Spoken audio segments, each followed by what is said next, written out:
quero ser um lugar de paz e não deixar jamais que sempre acabe o mundo.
A todos, sejam muito bem-vindos e convido todos a fecharem os olhos, pensarem na presença do nosso amado Mestre, se aproximando de cada um de nós, nos envolvendo naquele amor, naquela paz.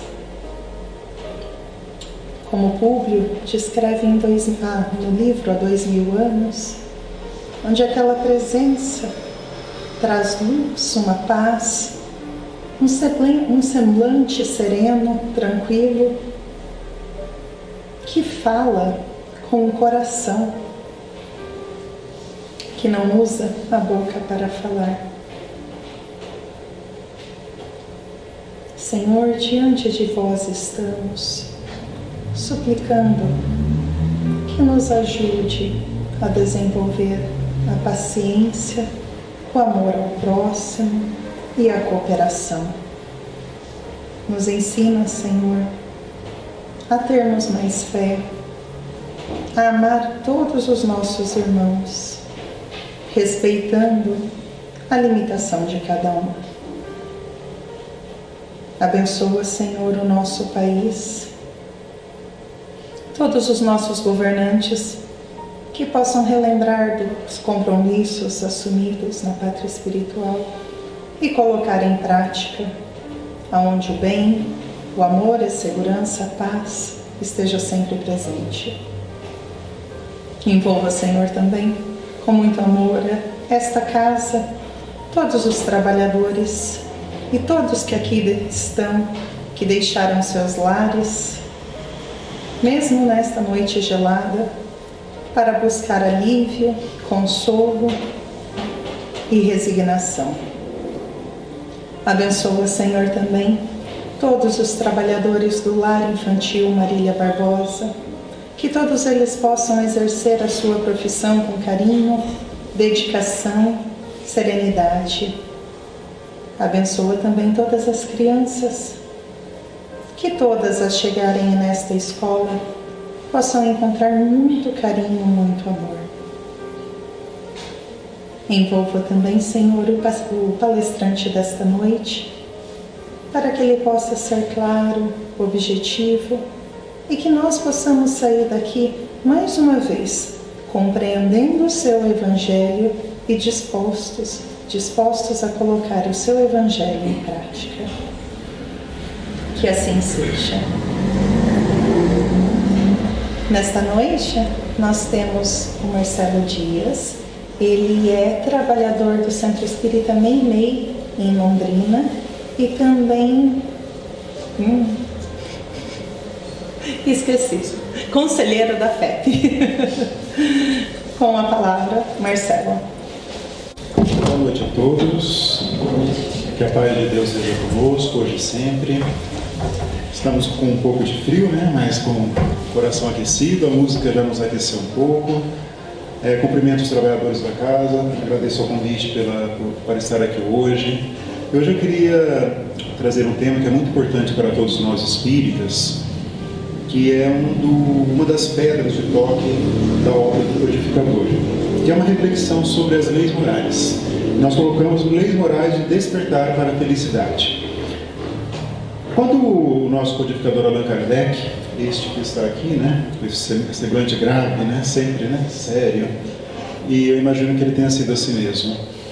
Quando ele esteve conosco lá em Paris, por volta de 1850, ele começou a se interessar por alguns eventos, alguns acontecimentos que chamaram a atenção, né, desse espírito, mas a atenção do lado pesquisador que ele era. Não só dele, codificador, mas de outros também pesquisadores que se debruçaram sobre esses fatos. Que esses fatos envolviam alguns fenômenos de mesas girantes, objetos que se deslocavam, e não se sabia exatamente a origem dessa fenomenologia da época.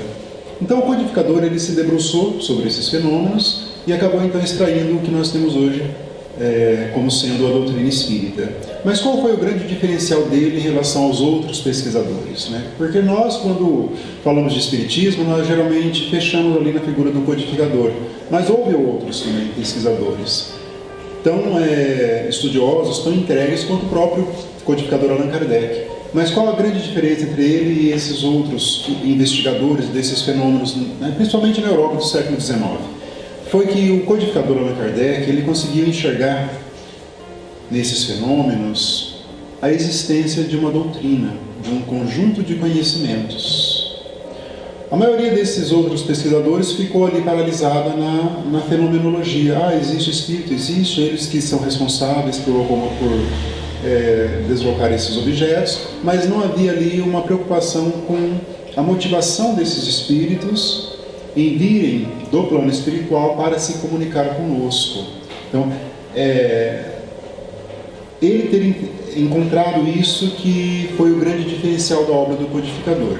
E foi tão importante, tão impactante esse primeiro movimento dele, que ele então achou interessante que deveria publicar um livro, que foi o Livro dos Espíritos, que ele publicou no dia 18 de abril de 1857. E este livro é um livro de perguntas e respostas. Todos nós temos conhecimentos, que estão mais tempo já leram, muitas e muitas vezes, que estão se aproximando da doutrina, também vão fazer um estudo dessa obra. Ali que começam a ser respondidas as grandes indagações da humanidade, as grandes questões. Afinal de contas, o que é Deus? Primeira questão. Qual a finalidade nossa aqui na Terra? Por que há sofrimento? Qual a nossa conexão com o Criador? Qual o papel de Jesus na humanidade? Então, várias questões que desafiavam a inteligência humana, acabou então ali, começou um trabalho muito grande de construção de um conhecimento para nos iluminar, a todos nós, iluminar os espíritos daqueles que querem conhecimento, que querem algo mais racional acerca de coisas espirituais. Ele publica a obra, o Livro dos Espíritos, e ele divide em 4 grandes partes essa obra. A primeira parte, ele trata dos princípios gerais, o que é Deus, o que é o princípio espiritual, o que é matéria. Na segunda parte, que é a parte mais extensa da obra, ele trata então do que ele chama de mundo espírita, ou então mundo dos espíritos, nós chamamos hoje de plano espiritual. E depois, na terceira parte, ele vai trabalhar as leis morais, que vai fechar a obra com as penas e gozos futuros, terrenos e futuros. Mas o nosso enfoque hoje está nessa terceira parte do Livro dos Espíritos, que ele vai fazer então um panorama das leis morais. E logo ali no começo desta terceira parte, Kardec traz algumas informações juntamente com os Espíritos sobre essas leis. Existe, ali já vai começar a ler a pergunta 614, existe uma lei moral que governa os nossos destinos. E essa lei moral é um regramento, é um dispositivo, é como nós temos leis aqui humanas, temos códigos, Código Penal, Código Civil, que disciplinam aspectos da nossa realidade. Casamento, existem leis que disciplinam o casamento, adoção, por exemplo, ou quem pratica um crime, um crime de furto, por exemplo, existe lá uma disposição legal em relação a isso. Mas lá, a partir desse momento, com o Livro dos Espíritos, nós vamos ter acesso a um panorama muito mais profundo em relação a leis de outra natureza que governam a nossa realidade espiritual. E o mais importante ali na questão 614, quando Kardec pergunta que se deve entender por lei natural. E eles respondem o seguinte: a lei natural é a lei de Deus. É a única verdadeira para a felicidade do homem. Indica-lhe o que deve fazer ou deixar de fazer. E ele, o homem, só é infeliz quando dela se afasta. São poucas palavras com um conteúdo imenso. Daria para pegar essa resposta e escrever um livro a respeito. Mas por quê? Primeiro que ele fala, os Espíritos respondem que a lei de Deus é a única verdadeira para a felicidade do homem. Existem sutilezas na obra do codificador que nós temos que dependem de um estudo aprofundado, de anos de maturidade. Porque todos nós que nos encontramos aqui, nós queremos uma coisa certa, que é a felicidade. Todos nós queremos. Nós buscamos isso de uma forma ou de outra. Os caminhos são diferentes, mas nós buscamos a felicidade. Cada um elege para si a felicidade. Ter aquele básico, um trabalho, um emprego que dê um sustento, uma família, filhos, um casamento bem estruturado. É o básico, digamos assim, do que é o padrão de felicidade. Claro que todos esses aspectos estão ali sempre rodeados de problemas, de situações que requerem um esforço nosso para uma vida minimamente saudável. Mas essa questão 614, ela coloca que a nossa felicidade, ela está sujeita ao cumprimento das leis divinas. Então, esse é o elemento nuclear desta questão 614. Então, se todos nós queremos realmente ser felizes, nós temos que ter o seguinte raciocínio: nós temos que conhecer essas leis morais e nós temos que colocá-las no nosso coração, no nosso pensamento e praticar essas leis divinas. É assim que nós vamos obter aquilo que todos nós queremos, que é a felicidade. Esse é o raciocínio que está por trás desta questão do Livro dos Espíritos. Que eles vão dizer, é a única verdadeira para a felicidade do homem. E aqui eles são taxativos, são bem ali pontuais. Não há outro meio de nós alcançarmos a felicidade, pelo menos a felicidade real, aquela felicidade mais profunda, senão pelo cumprimento das leis divinas. E quando nós nos afastamos da lei divina, nós estamos construindo o quê? Um roteiro de infelicidade para nós. Então Kardec soube captar muito bem essa essência das leis morais, e depois ele vai subdividindo as leis morais, ele faz um estudo ali, ele subdivide em 10 leis, Começa ali lei de adoração, que é a lei que nos conecta. Onde que é feito o estudo da prece? Agora há pouco, nossa companheira fez uma prece de harmonização do ambiente, mas a prece ela é colocada lá na lei de adoração como sendo um elemento fortíssimo de ligação nossa com o Criador. E é tão importante que é colocada como uma lei divina.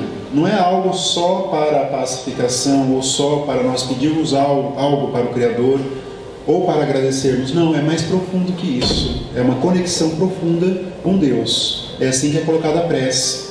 Consequentemente, nós temos que melhorar o nosso eu espiritual, para melhorarmos a nossa qualidade da prece, para nos conectarmos melhor com o Criador, para cumprir a lei divina de adoração. Estes são os raciocínios que nós temos que fazer. A segunda lei é a lei do trabalho, a lei que ele discute. Kardec pega a lei porque existe uma lei só, na verdade. E ele vai desdobrando essa lei para um estudo mais teórico. A lei do trabalho é colocada como uma lei que nos convida ao movimento das energias do nosso espírito. A lei do trabalho não se reflete só naquilo que nós desempenhamos algumas horas por dia e temos um salário, ou a pessoa que fica em casa, trabalha em casa. Não é isso, é muito mais que isso, é também isso. Mas é colocado como sendo esse elemento de que nós temos que mover as nossas energias, a nossa inteligência para o nosso progresso. É assim que é colocada a lei do trabalho. E vai a lei do progresso, a lei de reprodução, até alcançar a última grande lei, a lei de justiça, amor e caridade. Esta é a grande lei, e essa lei, além de ser tratada ali, Kardec vai desenvolver aonde? No Evangelho segundo o Espiritismo. Se nós formos retroceder no tempo um pouco mais antes do século XIX, antes de Kardec, vamos lá, alguns séculos bem antes, vamos lá para Moisés. Moisés é por volta de 1400 antes de Cristo. Depois de 1800 depois de Cristo viria Allan Kardec. Mas ali nós temos ali uma grande manifestação da lei divina, que ela veio por meio dos 10 mandamentos. E ela foi entregue ali, pelos Espíritos, segundo o entendimento hoje da doutrina espírita. Ela foi entregue a Moisés ali segundo as tradições, no Monte Sinai, que fica ali no Egito. Foi entregue para Moisés, em pedras, foram gravadas em pedra e foram entregues para ele. E essas leis serviram ali para conduzir o povo judeu. O povo judeu tinha uma crença muito firme na existência de um Deus único.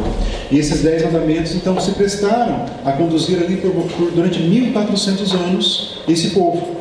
E esse povo trabalhou tão bem essa crença única que fez com que eles recebessem a segunda grande revelação de Deus à humanidade na própria figura de Jesus.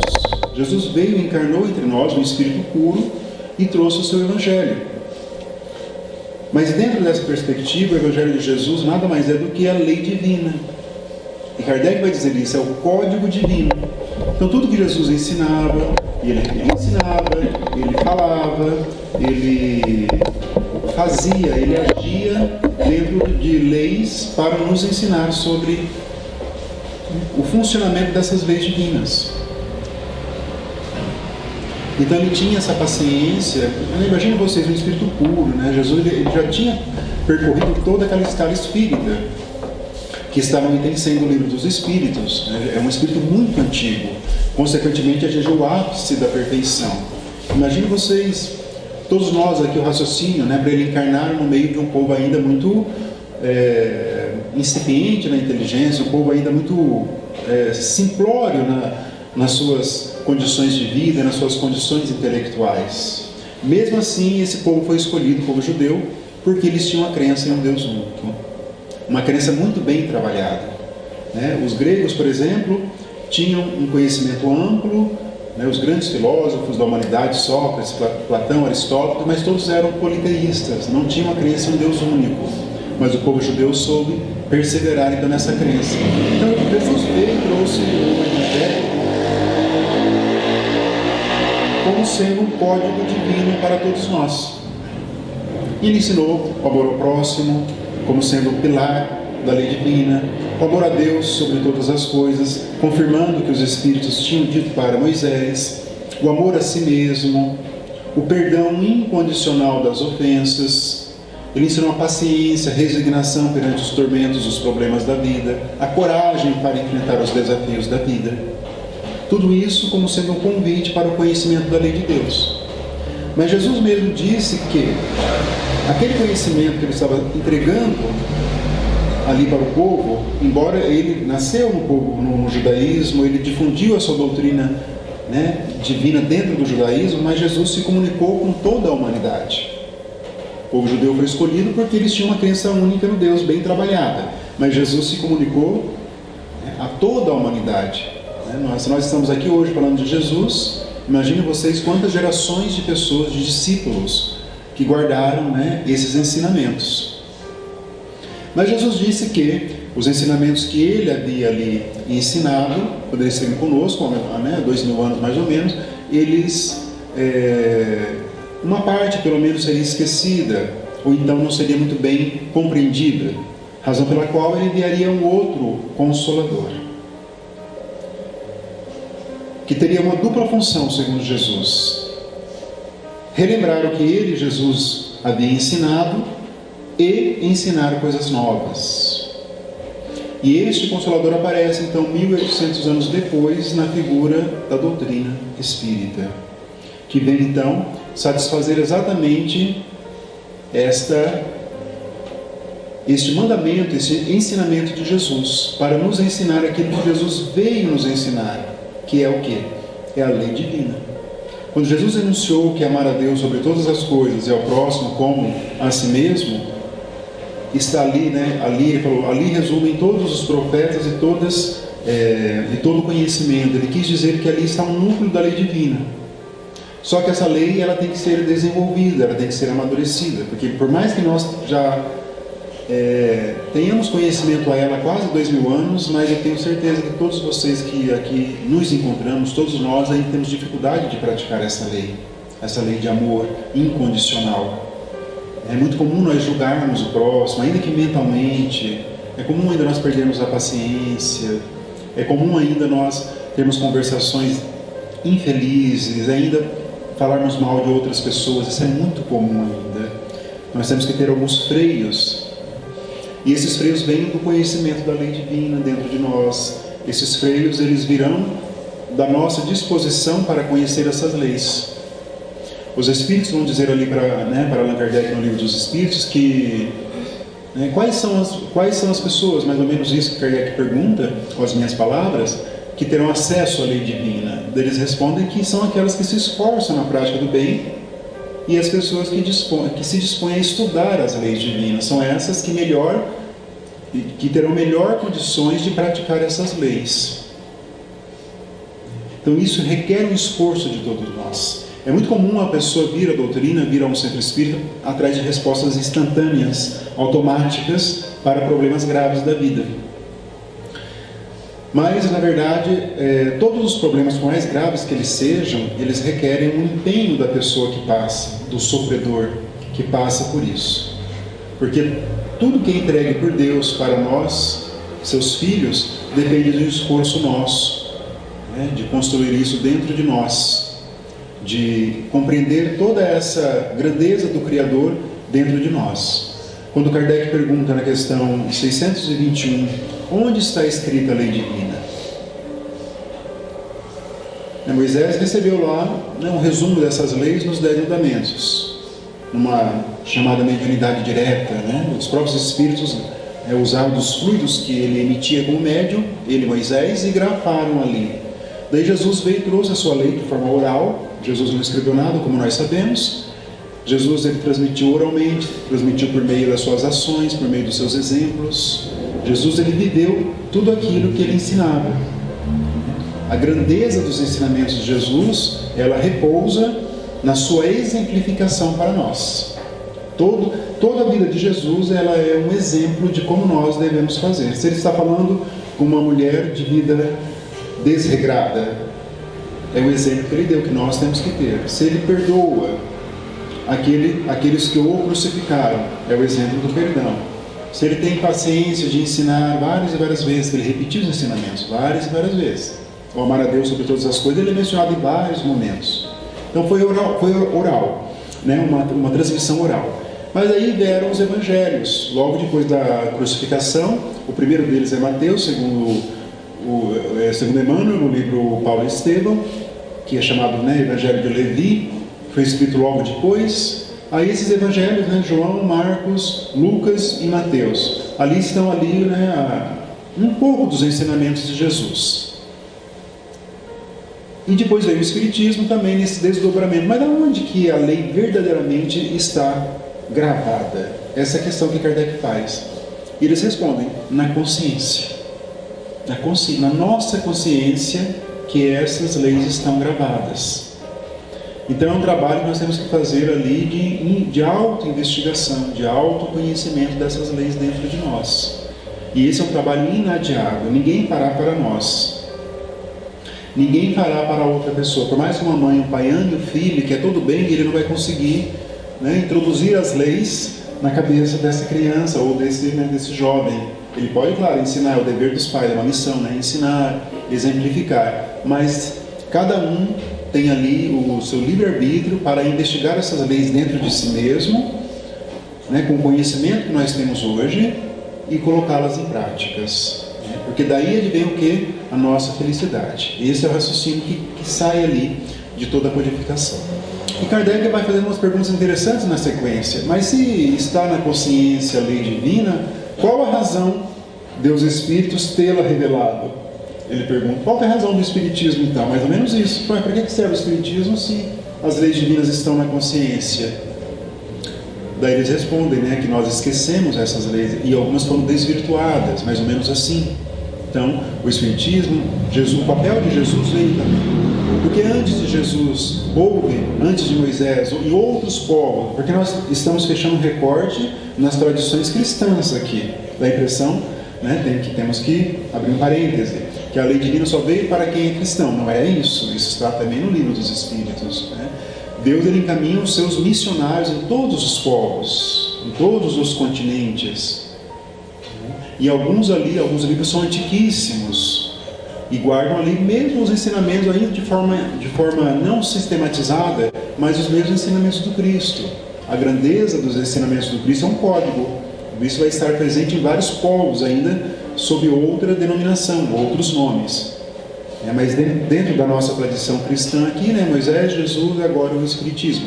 O Espiritismo ele é um grande elemento que liga a religião com a ciência, embora ele não seja aceito pela religião tradicional e ele seja rejeitado pela ciência. Ainda, por enquanto, nesse momento que nós nos encontramos. Porque o Espiritismo ele traz um olhar muito profundo acerca da religião, acerca dos ensinamentos, muito profundo.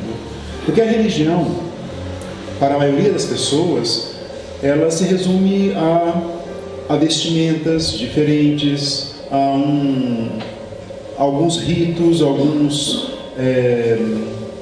algumas palavras repetidas, um sentimento de religião tem a ver com o silêncio absoluto. Então, esses elementos que nós tratamos como sendo religião, ainda muitas pessoas têm essa concepção. Isso é modificado pelo Espiritismo, quando o Espiritismo vem falar que a religião é a conexão nossa com o Criador.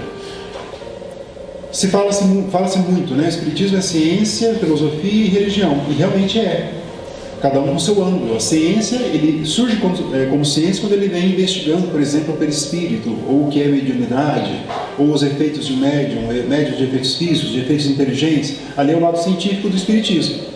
O lado filosófico do Espiritismo é quando ele surge como um conjunto de conhecimentos. O que são leis morais, o que é Deus, qual a nossa finalidade aqui na Terra, por que nós sofremos. Então esse é o lado moral, é o lado filosófico. E o lado da religião? Quando tudo isso se conecta com Deus. Quando nós temos uma dimensão da nossa espiritualidade. Esse é o lado religioso. O Emmanuel tem um pensamento excepcional, como tudo que vem do Espírito Emmanuel, né? O nosso grande professor de Espiritismo, na minha opinião, foi e é ainda o Espírito Emmanuel, né? Por meio do nosso médium Francisco Cândido Xavier. Mas ele fala que os aspectos filosófico e científico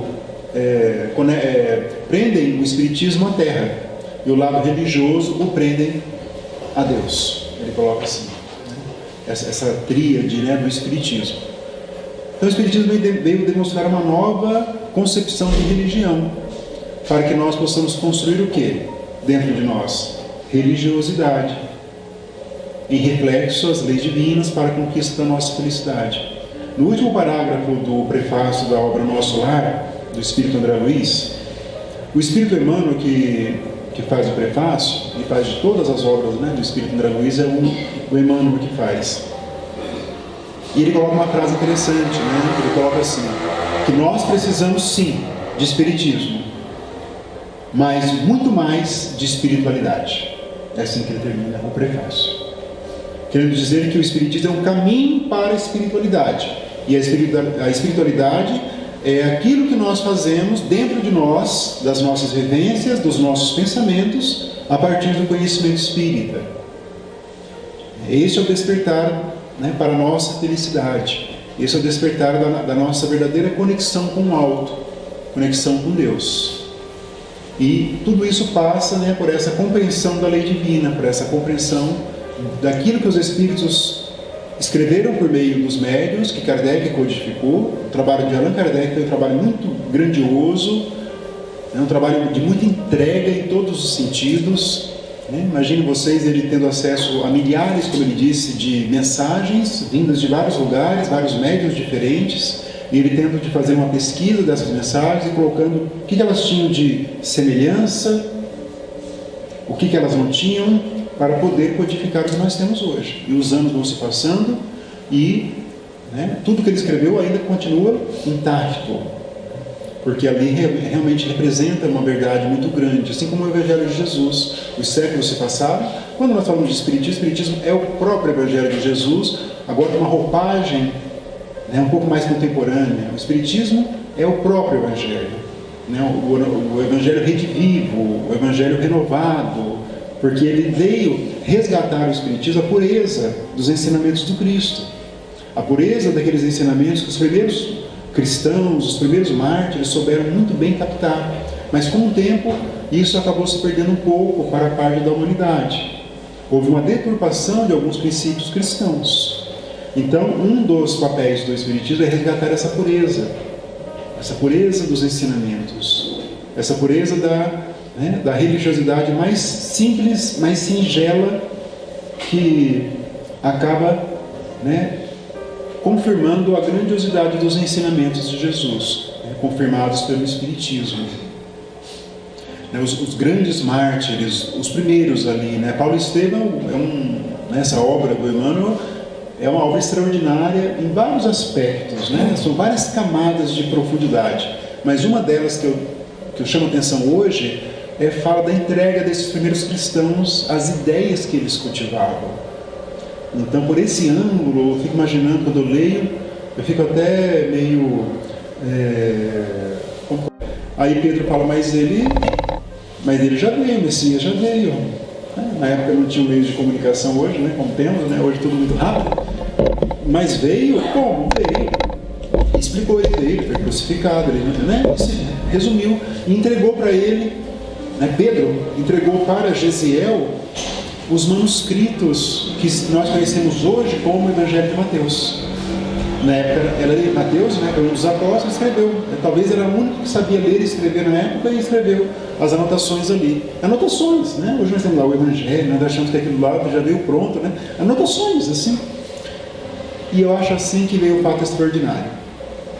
Ele se recolhe, ele pega aqueles manuscritos, ele se recolhe, pergaminho, né, em forma de pergaminho, depois ele reaparece na sala com Pedro, e a descrição do Emmanuel é muito interessante, ele reaparece com um semblante iluminado, depois que ele leu, iluminado. Daí ele falou, o Messias veio, e começou a chorar só de ter acesso às informações, aos ensinamentos de Jesus.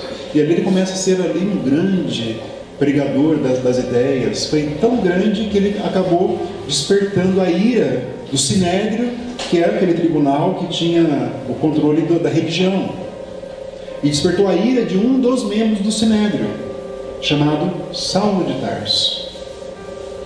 E ali começou, né, as perseguições. Eles queriam impedir agora já Estevão, de ele fazer suas palestras, suas prédicas. Eu sempre falo que nós, palestrantes espíritas, estamos aqui hoje porque Gesiel esteve também, né, há 2000 anos, foi ele que começou esse trabalho, tirando evidentemente a figura grandiosa do Cristo, mas como seguidores Estevão foi o primeiro grande, né, orador, palestrante sobre os ensinamentos do Cristo.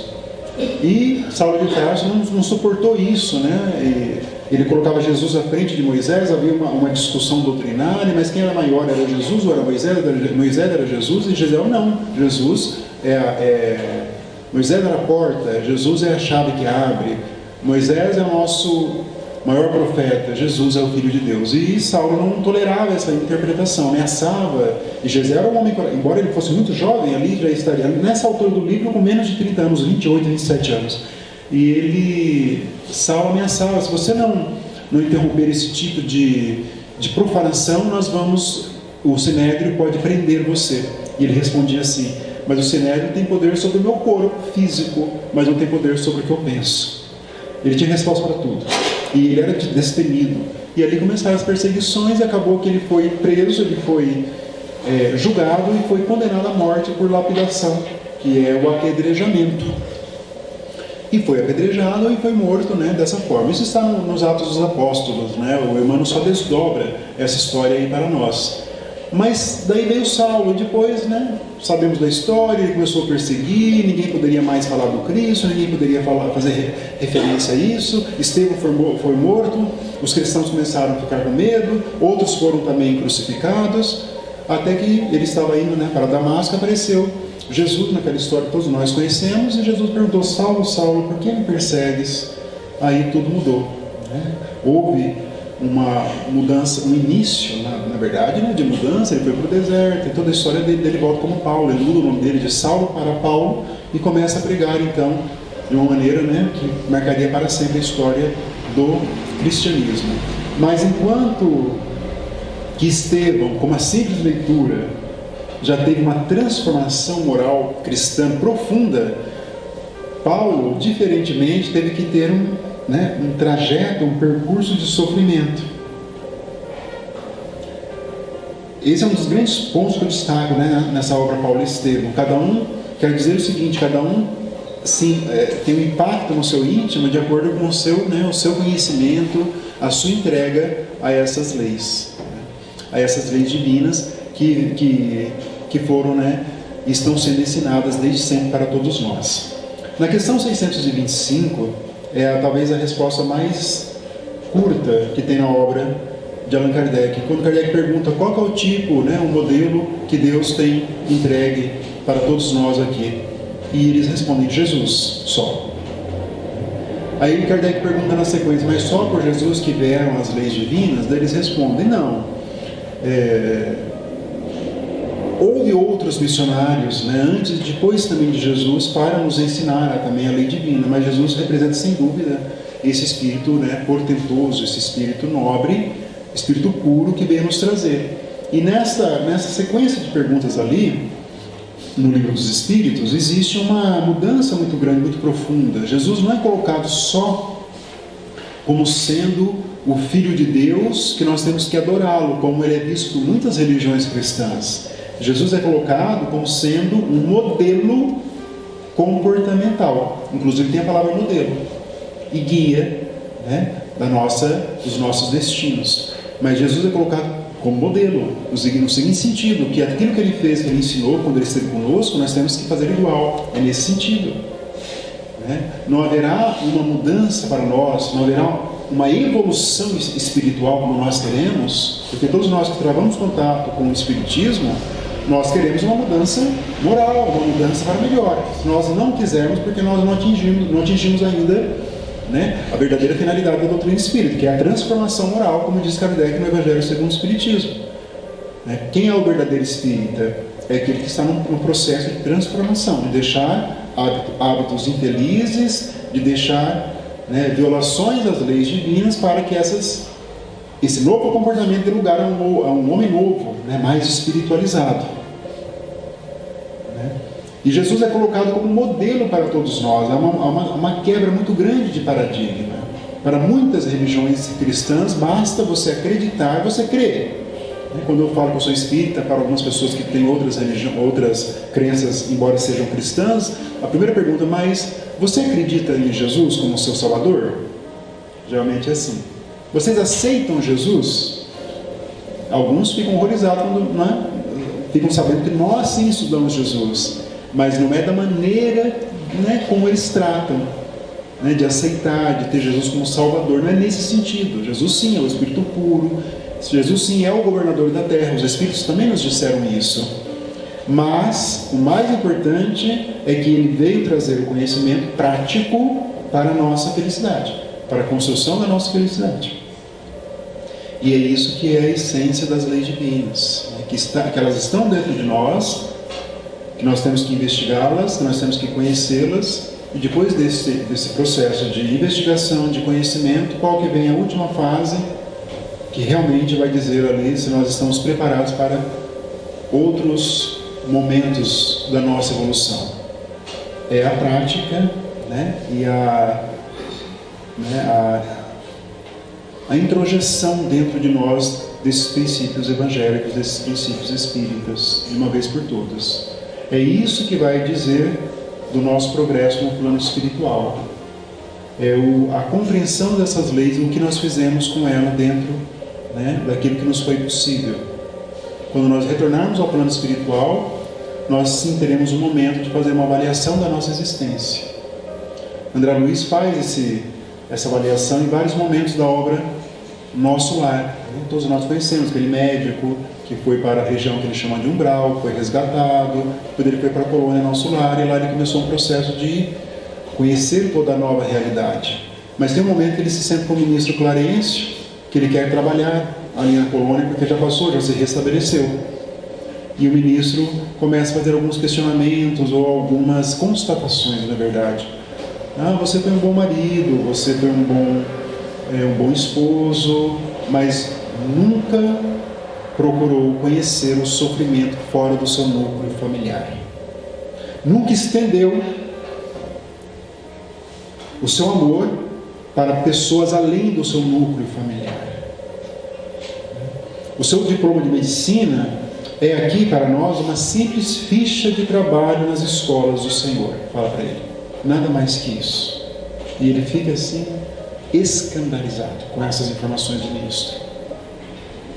Você nunca soube o preço de um livro, né? Nem sequer teve problemas no início da sua vida de médico, mas não soube aproveitar esses patrimônios que lhe foi dado. O ministro fala. Eu já teria medo do ministro Clarencio. Fala para ele e vai falando. E é um médico, né? Ele foi um médico e uma pessoa normal, não foi um criminoso, não foi nada disso. O espírito André Luiz, uma pessoa normal, só foi uma pessoa que soube espiritualizar. Isso ele não soube fazer do patrimônio que ele recebeu, patrimônio no sentido de bens materiais, de uma família estruturada, não soube fazer disso um caminho mais, né, de alta espiritualização. E é esse caminho, meus irmãos, que nós temos que procurar. É o caminho de colocar em prática, de entender essas leis divinas e colocá-las de uma vez por todas, né, no nosso íntimo, no nosso eu espiritual, que isso é a construção da nossa felicidade. Que Deus seja conosco hoje e sempre, e mais uma vez, muito obrigado. Nós que agradecemos, Marcelo, pela lembrança. Nós que agradecemos pela lembrança, muito bem colocado, tantos ensinamentos de Kardec, e bem relembrado, né, a obra de Paulo e Estevão, que o Estevão realmente, o livro, nos traz grandes aprendizados. E enquanto ele falava, eu lembrava também, né, daquela cena, enquanto Saulo está ali no julgamento de Estevão, tem uma hora que ele começa a bater em Estevão. E Estevão, o tempo todo, ele não reage. E ele comenta que ele lembra de Cristo. E ele começa a rezar, que ele fala, se Cristo aguentou, por que eu não aguento? E quantas vezes, né, nós fazemos ao contrário. Então, muitíssimo obrigada mais uma vez. Antes de convidar os médiuns, eu queria lembrar que o grupo vocal gravou um CD. A renda está sendo destinada para o lar e para o centro espírita, tá? Então, quem ainda não adquiriu, quem quiser, tem lá na entrada da casa. E também lembro já que na próxima quarta-feira é a última do mês, então nós faremos um café, tá bom? Então, os médiuns para a sala de passe, Grupo para cantar. Nani, por favor, na água.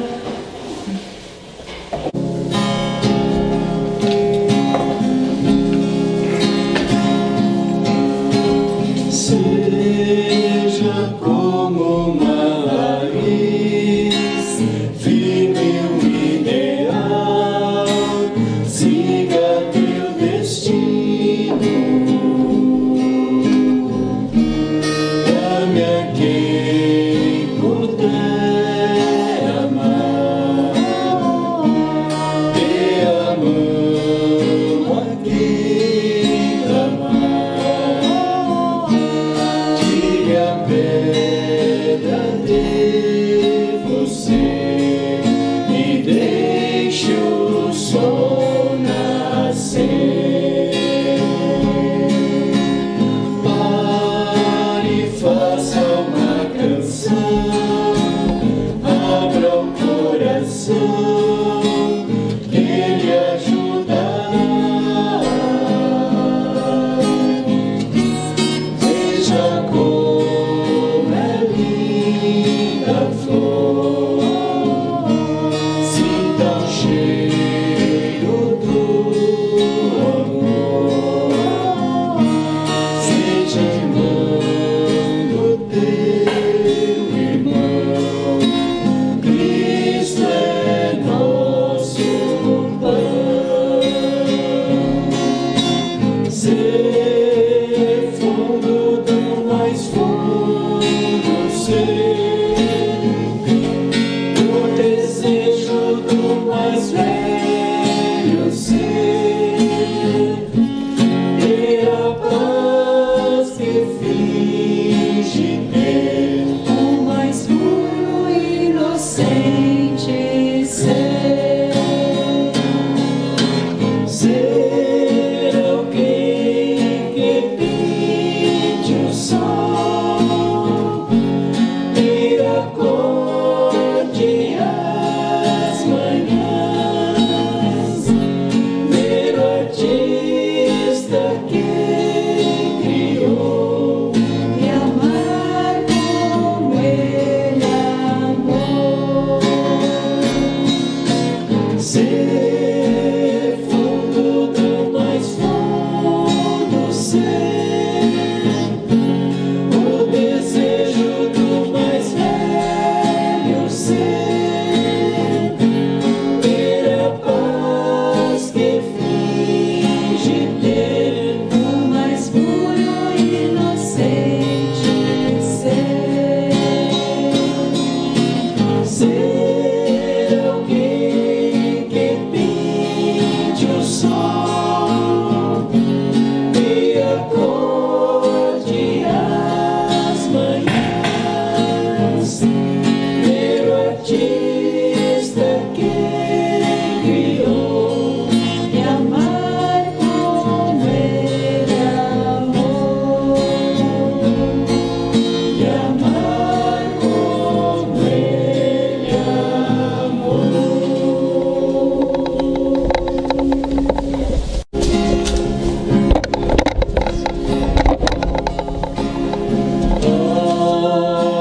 Olha o Senhor, vem encher-nos com teu amor, para o mundo agitado esquecer, cada dia tua vida viver. Nossa vida vem pois transformar, refletir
quando a chuva cai. Sinto o cheiro d'água e terra, vejo o sol por trás da serra e me lembro de você.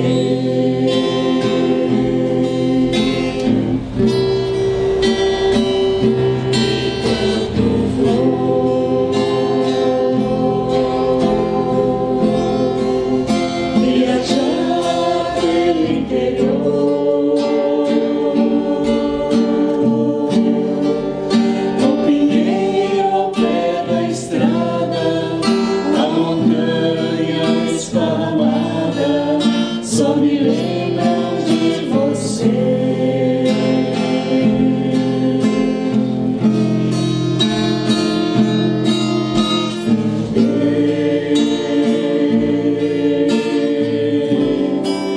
Na distância do luar,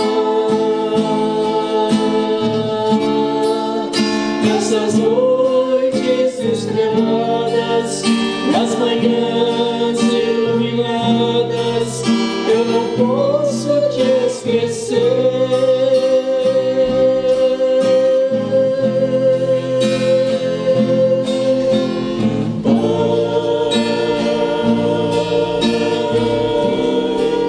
Sei que já sonhei demais. Hoje eu quero a tua enxada, capinando na roçada dos meus íntimos quintais.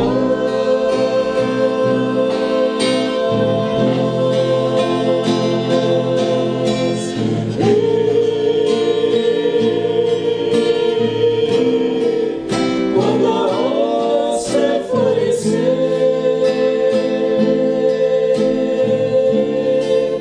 e alguém em passagem hei de ser uma paisagem que só faz lembrar você.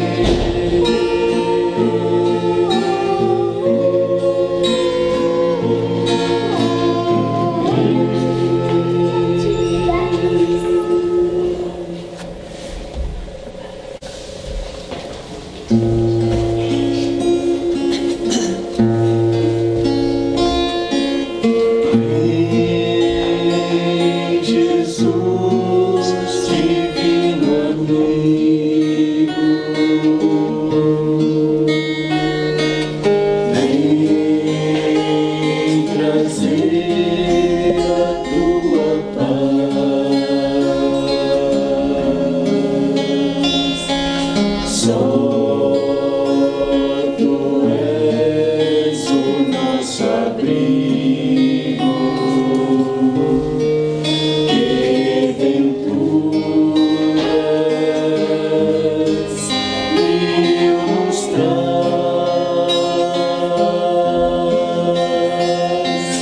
Vem, ó leito nazareno,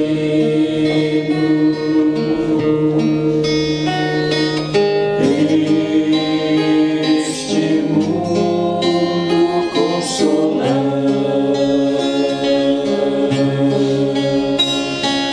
Vem com teu olhar sereno, nossa terra iluminar, afastar do mundo a guerra, o chacal devorador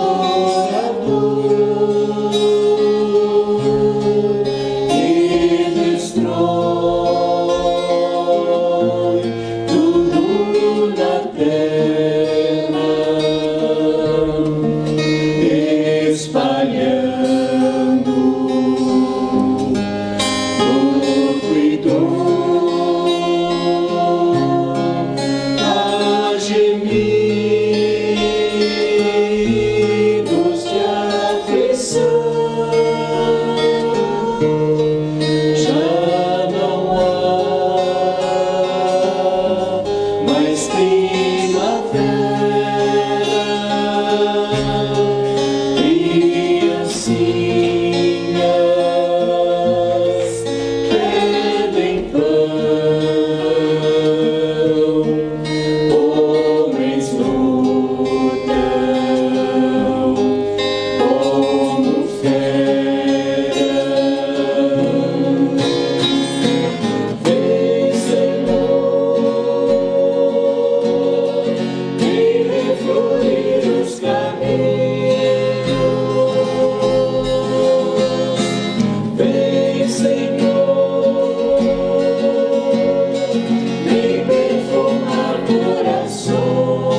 Essa noite de hoje, agradecendo a Deus, a Jesus, aos nossos mentores amigos da casa, nosso palestrante, ter trazido para nós, ter relembrado, né, sobre o livro, que é muito importante para nós.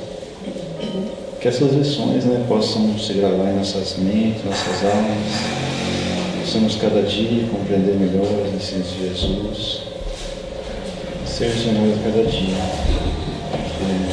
para isso que aqui estamos, né? Então vamos repetir a prece que Jesus nos ensinou, em forma de agradecimento por aquilo que temos e estamos recebendo. Pai nosso que estás no céu, santificado seja o vosso nome, venha a nós o vosso reino, e seja feita a vossa vontade, Senhor, aqui na terra como no céu.